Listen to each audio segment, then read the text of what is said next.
The तर्कशील YouTube channel पर आप सभी का तहे दिल से हार्दिक स्वागत अभिनंदन है। आज हमें मलहत, तबजुआ, पिंडरा, वाराणसी में हूँ और भारत के संविधान का उद्देशिका ये करीबन मोटा मोटी 10 मिनट तक चलेगा और पूरे भारत के संविधान का जो प्राण है प्रयास करूंगा उस प्राण को आपके प्राण तक डालने का। अब रही बात आप कितना ले रहे हैं वो डिपेंड आप करता है। जब मैं बोलूंगा आपको बुलाना है। हम भारत कैसे करेंगे? हम भारत के लोग भारत को एक संपूर्ण प्रभुत्व संपन्न समाजवादी धर्मनिरपेक्ष लोकतंत्रात्मक गणराज्य बनाने के लिए तथा उसके समस्त नागरिकों को सामाजिक आर्थिक और राजनीतिक न्याय विचार अभिव्यक्ति विश्वास धर्म और उपासना की स्वतंत्रता प्रतिष्ठा और अवसर की समता प्राप्त कराने के लिए तथा उन सब में व्यक्ति की गरिमा और राष्ट्र की एकता और अखंडता सुनिश्चित करने वाली बंधुता बढ़ाने के लिए संकल्प होकर इस संविधान सभा में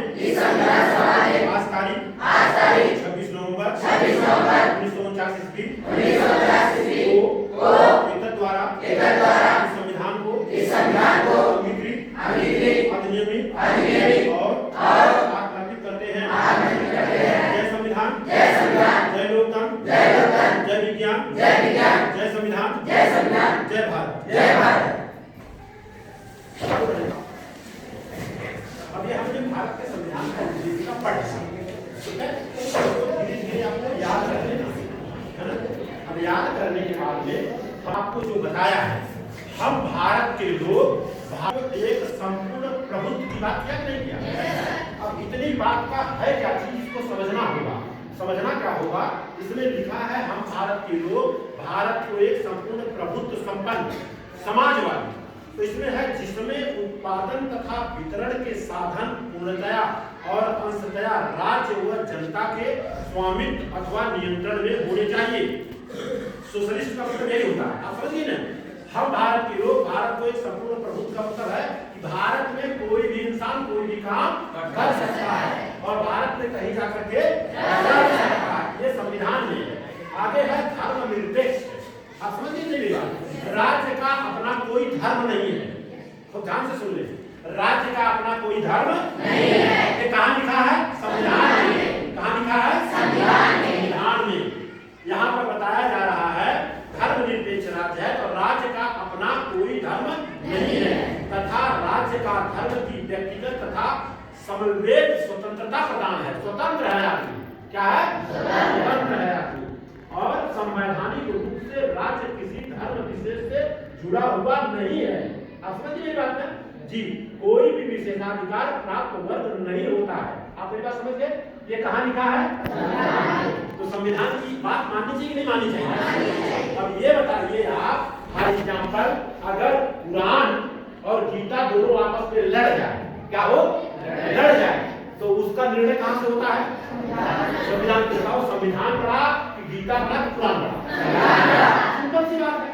तो निर्णय यही से होता है, यही बड़ा है ना, और ये यही कहता है। आगे लोकतंत्रात्मक गणराज्य की बात करता है। ऐसा राज्य जिसमें चुने हुए अध्यक्ष तथा जनप्रतिनिधियों की सरकार होती है, जिसमें जनता सर्वोच्च होती है। वोट तो देते हैं ना, तो आप सर्वोच्च हैं, जिसको चाहेंगे उसको आप जिताएंगे जी। और कोई विशेषाधिकार प्राप्त वर्ग नहीं होता है। आप ये बात समझिए ना। अब ये प्राण है, तो प्राण में ये इतना बहुत संक्षिप्त में संविधान लिखा गया है। और स्वतंत्रता, इसमें विचार अभिव्यक्ति विश्वास धर्म और उपासना की स्वतंत्रता तथा रोजगार करने की प्रतिनिधि चुनने की स्वतंत्रता शामिल है। आप समझिए मेरी बात ना। अब इसको बड़े में जाएंगे बहुत बड़ा है, लेकिन छोटे में आपको इतना बता दिया गया। आगे क्या? प्रतिष्ठा और अवसर की समता। इस समता में कानून, धार्मिक, सामाजिक, राजनीतिक और आर्थिक समता शामिल है, अर्थात कानून के समक्ष सभी बराबर हैं। क्या है? कानून के हिसाब से सभी लोग बराबर हैं जी। और आगे व्यक्ति की गरिमा, तो हो गया। हाँ, व्यक्ति की गरिमा, व्यक्ति की गरिमा को सुरक्षित रखने के लिए संविधान के अनुच्छेद 17 कितना 17 आर्टिकल नंबर 17 में के द्वारा छुआछूत जिसको बोलते हैं, छुआछूत समझते हैं ना। आज तो थोड़ा कम हो गया है, आज से 50 साल 25 साल पहले किसी को कोई छू देता था तो मर जाता है ना, छुआछूत बोलते थे, उसका छाया नहीं पड़ना चाहिए। तो संविधान कहता है ऐसा आप नहीं कर सकते हैं, ठीक है।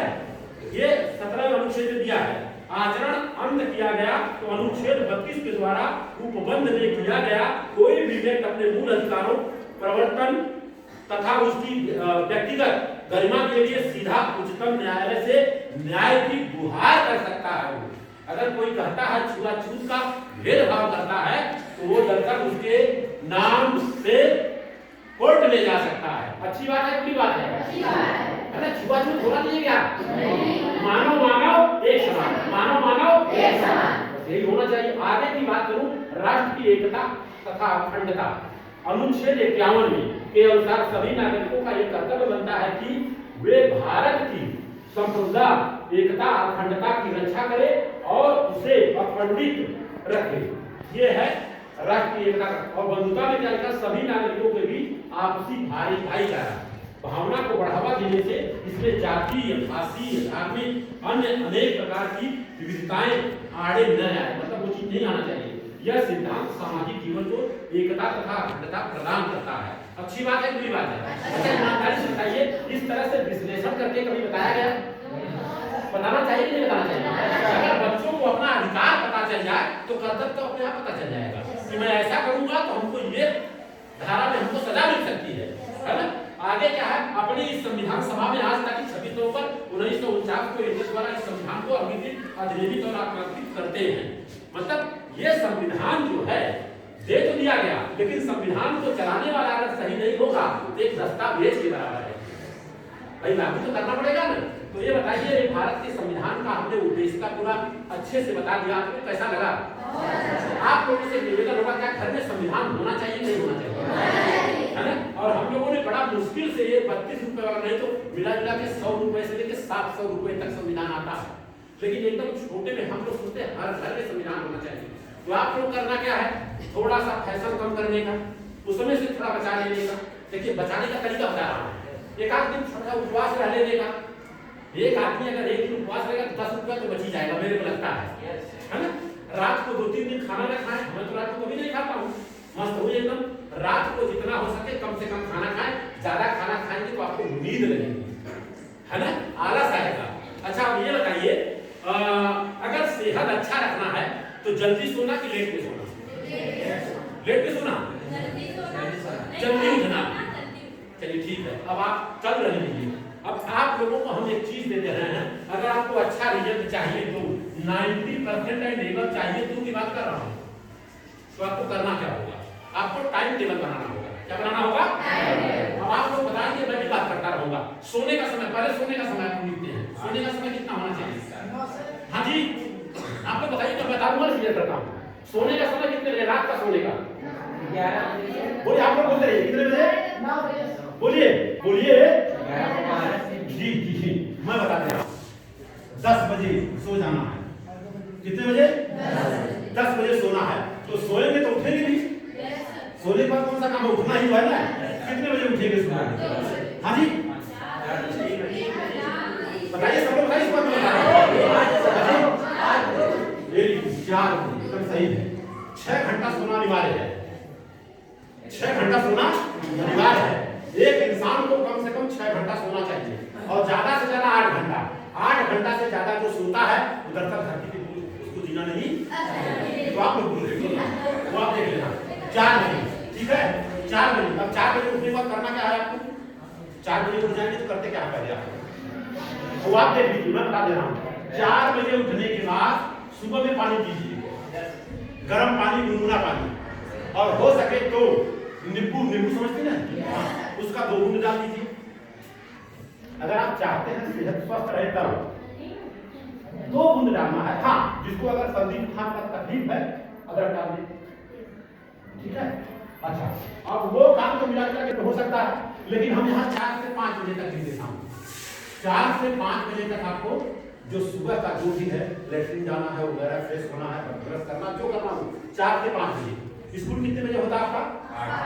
5 बजे से लेकर के मोटा मोटी देखिए, आप हो सकता है कोई बच्चियां घर में खाना भी बनाती होंगी, मुझे मालूम नहीं उसके बारे में, वो आपको देखना है। लेकिन ये 5 बजे से लेकर के कम से कम 7 बजे तक पढ़ाई करना है आपको, है ना? घर से कितने बजे निकलते हैं आप लोग? तो मिला जुला के ठीक है 8 बजे, ये तो सही है ना? 8 बजे 7 बजे तक आपका काम खत्म। अब यहाँ ब्रश वगैरह सब हो गया है, अब 1 घंटे में आपको नहाना है, जो भी करना है वो आपको देखना है। तो अच्छा, यहाँ के लोग रोज नहाते हैं, लेकिन हम लोग तो यहाँ 12वीं 13वीं क्या तो रोज नहीं नहा रहा था ठंडी में। 14 तारीख को जो आता था मकर संक्रांति में, उसी दिन खाली नहा लेते। पहले ठंडी ज्यादा पड़ती था, कम पड़ने लगा। देखो मैं झूठ बहुत कम बोलता हूँ, आज भी मैं नहाया नहीं, हकीकत बता रहा हूँ। अरे भाई, जितने जल्दी सुबह में 6 बजे शुरू आना चालू हुए, फोन चालू हो गया, मैं क्या करूँ?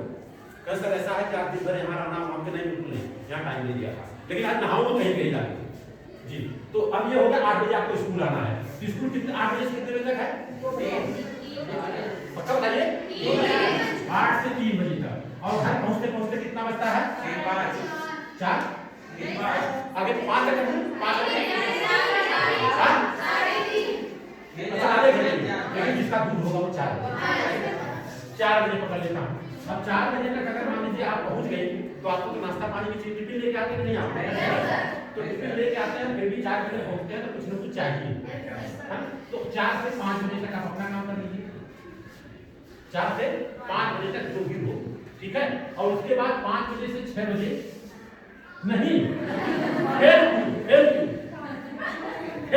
कितने बजे? 5 से 6 खेलकूद जरूरी है ना, खेलकूद भी जरूरी है ना। 5 से 6 बजे उठो। अब रही बात कुछ बता रहे खाना बनाना है, वो तो आपका समस्या है, वो आपको देखना है। कहीं कहीं तो माता जी हैं, दादी जी लोग बना के दे देती हैं, और कहीं कहीं आप लोगों को बनाना पड़ता है। तो बनाना अच्छी बात है, बिगाड़ना अच्छी बात है।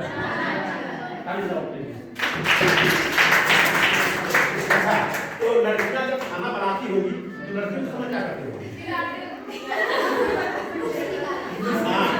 नमक तेज है तो ये है, तो ठीक है। अच्छा, मान लीजिए अब 6 बजे तक आपने खेलने का काम किया, 7 से 8 बजे तक मोटा मोटा 7 से 8 बजे तक आपका जो खाने का काम है, बनाना वाना एक घंटे में एडजस्टमेंट करने का, जैसा गैस वगैरह है, क्या क्या है, 7 से 8 बजे तक कर लेने का। और 8 बजे से फिर चलिए 8:30 कर देते हैं, वो देख लेते हैं आधा घंटा आधा कुछ हो सकता है। 8:30 बजे से 10 बजे पढ़ाई करिए, 10 बजे। तो इसमें कोई गलत नहीं है, आप लोग अपना टाइम टेबल अपने से बनाएं। हाँ, उसमें कोई मतलब कमजोरी नहीं होगा कि आज ऐसे है कल वैसे हो। हम 4 बजे उठता हूँ, 10 बजे सोता हूँ, और किसी शादी में अगर जाने का मौका मिलता है 10 बजे छोड़ देता हूँ। शादी हो चाहे न हो, अपने बात को आप बता दीजिए। और यहाँ उत्तर प्रदेश में देखा गया है, खास करके शादी का डेट है 10 तारीख को, तो होता है 11 तारीख। बड़ी बड़ी विडंबना है। और आप लोगों से हाथ जोड़ करके प्रार्थना है, प्रयास ये करें, जब भी आप लोगों की शादी हो, चाहे लड़की हो चाहे लड़का हो, दोनों का बराबरी का हक है। वहां पर बताएं रोड लाइट, डीजे, पटाखा और दारू 4 चीज न हो। लेकिन बोलते हैं ऐसे नहीं होगा, सरिया कैसे होगा? 3 घंटा टोटल लगता है ना, 3 घंटा लगता है। और देखा गया है कि रथ लेके लड़का तो आता है, लेकिन लड़की के लिए उसमें जरा भी जगह नहीं होता। अगर दरवाजे पे लड़की को बिठा दे तो क्या रथ का ज्यादा भाड़ा हो जाएगा क्या? लेकिन कोई नहीं करता। मैंने करके दिखा हूँ, पिछले साल आया था अमेठी में, लड़की वाले से बोला सर ऐसा रिवाजे नहीं है। समाज कल्याण मंत्री को मैंने बुलाया, राजेंद्र पाल गौतम को, दिल्ली से, और संविधान हाथ में और सम्राट अशोक का लाठ हाथ में, क्योंकि संविधान रक्षा करता है। और वही लेकर लड़की लड़का रथ बैठे और उतारा गया, मंच से शादी हुआ। अच्छी बात है, बुरी बात है? और हिंदी में शादी हुआ, भारत के संविधान का शपथ लेके हुआ। अच्छा है खराब है? क्योंकि कभी गड़बड़ी होगा तो कहाँ जाओगे? संविधान में पहुंचोगे तो भाई संविधान में पहले करो। और संविधान लेकर अगर कोई बिटिया शादी करती है ना, तो लड़के का मजाल नहीं है, बोले कि लफड़ा आया, ये तो संविधान वाली लड़की है। समझ लीजिए बात, कहीं कुछ हो ही नहीं सकता, बराबरी कहा है। बहुत सारी चीजें हैं, ये सारा चीज समझ में आ गया। अब क्या बाकी रह गया? किसी का कोई क्वेश्चन आंसर पूछ सकता है, क्योंकि अब इसी के साथ मैं अपनी बातों को चालू कर दीजिए। किसी का कोई क्वेश्चन आंसर बता दीजिए।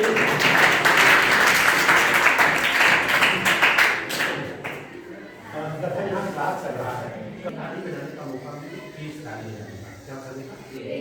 ताली तेज बजाने से आदमी बीमार नहीं होता। बड़े बड़े हॉस्पिटल में जाकर चेक किया वहाँ पर बुरी तरह से नहीं जाती, स्त्री हुआ है तो आपको बताया जाता है ना, पुरुष लिंग, स्त्री लिंग और नपुंसक लिंग पढ़ाया जाता है नहीं? इंसान में 3 जातियां होती हैं। कितनी जातियां? 3। और ये जो बताया गया था वो सब बेकार है। बच्चा जो मेरा पायलट है उसको मैं बोल दिया हूँ मौर्या हूँ, मौर्या के साथ नहीं होनी चाहिए। मौर्या छोड़ किसी नहीं चलेगा। लव मैरिज तो कोई भी हो सकता है, लव तो कोई भी हो सकता है, लेकिन अगर जानबूझ के मौर्या में करोगे, लव हो सकता है, जानबूझ के करोगे तो बारात में मैं नहीं जाऊंगा, क्योंकि जात पात खत्म कैसे होगी? बाबा साहब डॉक्टर भीमराव अम्बेडकर जाते जाते कहते हैं जब तक जात पात का विनाश नहीं होगा तब तक भारत का जो है विकास नहीं होगा, है कि नहीं? जात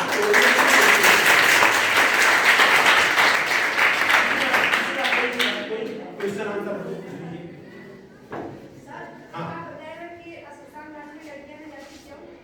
दरअसल ये तो ये लोगों ने बनाया है ना, बताइए नहीं जाती, अच्छी बात है, एक बार बच्ची ने जोरदार ताली बजाइए। नहीं जाती है, लेकिन जब सती प्रथा था तो उनको धतूरा और भांग खिला करके मिला के चिता पे डालते थे, उस समय था। लेकिन जब वो बंद हुआ तो काला कोठरी को उनको रखा जाता था, बात छीन देते थे, सफेद साड़ी बना के कोठरी में रखते थे। ये आप लोगों के लिए, और आप लोगों का दुनिया का जितना भी तेज त्योहार है, उपवास है, सब आदमी को बड़ा करने का, आदमी को बड़ा करने क्या करोगी? और आज के तारीख में बहुत बड़ा चलता है त्योहार, उसका नाम है करवा चौथ व्रत, है कि नहीं? और करवा चौथ व्रत अगर वो सही होता तो आपके गांव में कोई 200 साल का आदमी है तो घर में रिजल्ट नहीं आ रहा है। पहले 100 साल तक लोग जीते थे, अब 60 साल पे, अब 45 साल की पूरी याद है। अब ना तो करवा चौथ व्रत का कोई मतलब है क्या? वो आपको देखना, मुझे मालूम नहीं है। साल में कितने दिन होते हैं आपके प्रश्न उठा इसलिए हाँ जी 365 दिन होता है, लेकिन आपको बता दूं 1% को छोड़ के, दरअसल ये क्लास में नहीं होना चाहिए, लेकिन बच्चियां हैं, बच्चे बोलना हमारा फर्ज बनता है। 1% लोगों को छोड़ के 99% महिलाओं की बात कर रहा हूँ, साल में एक दिन तो करवा चौथ व्रत कर लेती है, जिसको बचपन में हमें मामा बोलती है, और उसी को अपना पति बना लेती है। चंद्रमा वही मामा, चंदा मामा या दूध कटोरी लेके आ, होता है। ये मैं नहीं कर रहा हूँ, लक्ष्मण यादव कहते हैं दिल्ली के प्रोफेसर है। तो दरअसल ये बताइए 364 दिन वेतन से बात करती है, कैसे करती है? 1% आप लोग नहीं हो, 1% छोड़ के बोल रहा हूँ। होता कैसे है? मान लीजिए कहीं टीचर है और मैं पढ़ाने के लिए 1 घंटा लेट हो गया, करके तुम घर में अंदर एंट्री नहीं कर सकते, खाली चालू 1 घंटा आदमी और बड़ा होगा नहीं होगा। यही कारण है कि अपने गाँव में जाके देखना, विधवा महिलाओं की संख्या ज्यादा है, और आपने रजिस्टर कर ही लिया है, बता दूं विधवा महिलाओं को हर जगह सम्मान मिलना चाहिए। और अपने यहाँ का मुझे ऐसे राण है, ये तो काम में नहीं आना चाहिए, इधर में विडंबना है। ये बीमारी चलती है, उसकी करीबी चल रही है, उसको मान सम्मान मिलना चाहिए, नहीं मिलना चाहिए। लेकिन आज की तारीख में अपने उत्तर प्रदेश और बिहार में उसको प्रमाण दिया जाता है, विधवा कौन है और सधवा कौन है। फॉर एग्जाम्पल, जैसे अगर कोई महिला 25-30 साल 40 साल की है, उसके मांग में सिंदूर नहीं होगा तो वो तो जरूर विधवा होगा। पहचान मिल गया नहीं मिल गया? और अब बताइए अगर हम पहचान को ही मिटा दें तो कोई पहचान पाएगा? तो ये आप लोगों को करना है। शादी हो जाने पर हम सिंदूर नहीं लगाएंगे, कोई जरूरी है क्या? वो आपके ऊपर डिपेंड करता है। अगर आप लोगों को पहचान कोई समाज देता है तो आप बोलो हमको पहचान आपने दिया तो हमारे आदमी का पहचान दो। मेरे को सिंदूर लगाओगे तो मैं अपने आदमी को भी लगाऊंगा, हमें पता चलेगा।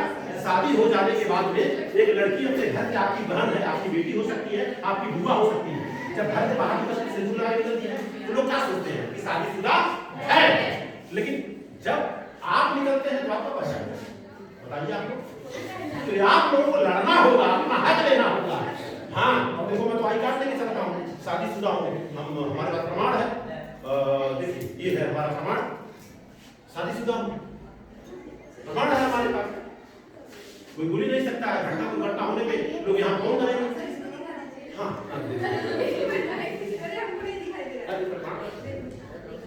मरने के बाद हमको जलाना ही नहीं, हम चले जाएंगे मेडिकल कॉलेज में, उसका भी देखिए पूरा देहनाम दे दिया हूँ, देहनाम दे दिया हूँ, हमारे शरीर से डॉक्टर बन जाएंगे। अच्छी बात है बुरी बात है? पढ़ने लिखने का मतलब है क्या चीज सही है और क्या गलत है, और जो सही है उसको पकड़ लो और जो गलत है उसको। आप नाराज है क्या? तो सर किसी के साथ उसको बदल अब 3 मिनट का समय